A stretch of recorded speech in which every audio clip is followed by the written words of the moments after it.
প্রিয় উপস্থিত আমার সংগ্রামী বন্ধুরা, আমি সকলের দৃষ্টি আকর্ষণ করছি।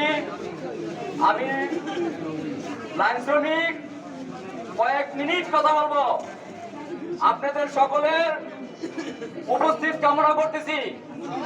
তাই আপনারা যে যেখানে থাকুন, এই ক্ষুদ্র মানুষের কয়েক সেকেন্ড কথা শোনার যদি সময় হয়, মেহরবানি করে একটু উপস্থিত হন। আমি কয়েক সেকেন্ড কথা বলবো আপনাদের সাথে, মেহরবানি করে একটু আসেন ভাই।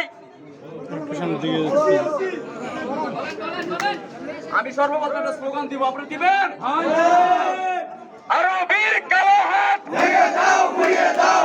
আরো বীর দালালেরা হুঁশিয়ার সাবধান, আরো বীর দালালেরা হুঁশিয়ার সাবধান।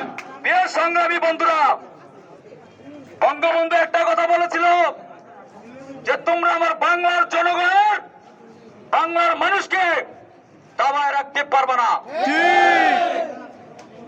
আমরা কি দেবে গেছি?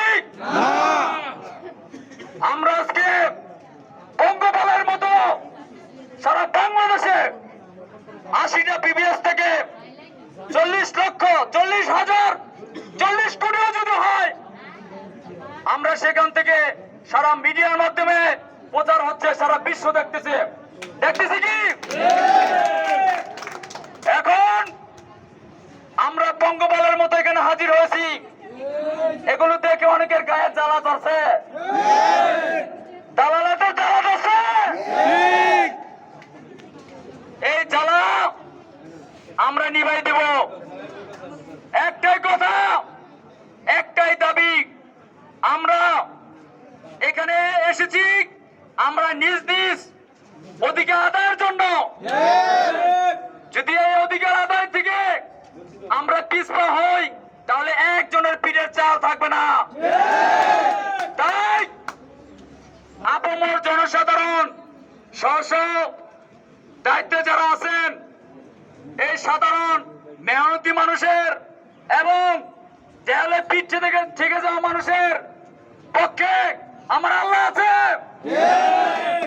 রিজিকের মালিক কে? এখন আমরা যে দাবি নিয়ে দাঁড়িয়েছি, এটা যৌক্তিক? তাহলে আপনাদের সাথে আল্লাহ আছে, আল্লাহ রাসূল আছে। আর কেউ রিজিক নিয়ে চিন্তা করবেন না। ওই কাফুর রগঞ্জ সৃষ্টি করেছে আমাদের, আগে রিজিক সৃষ্টি করেছে।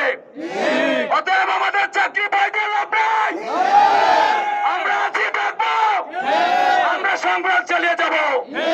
আমি পরবর্তীতে আবার আপনাদের সাথে কথা বলবো, এই বলে আমার সংক্ষিপ্ত বক্তব্য এখানে শেষ করছি।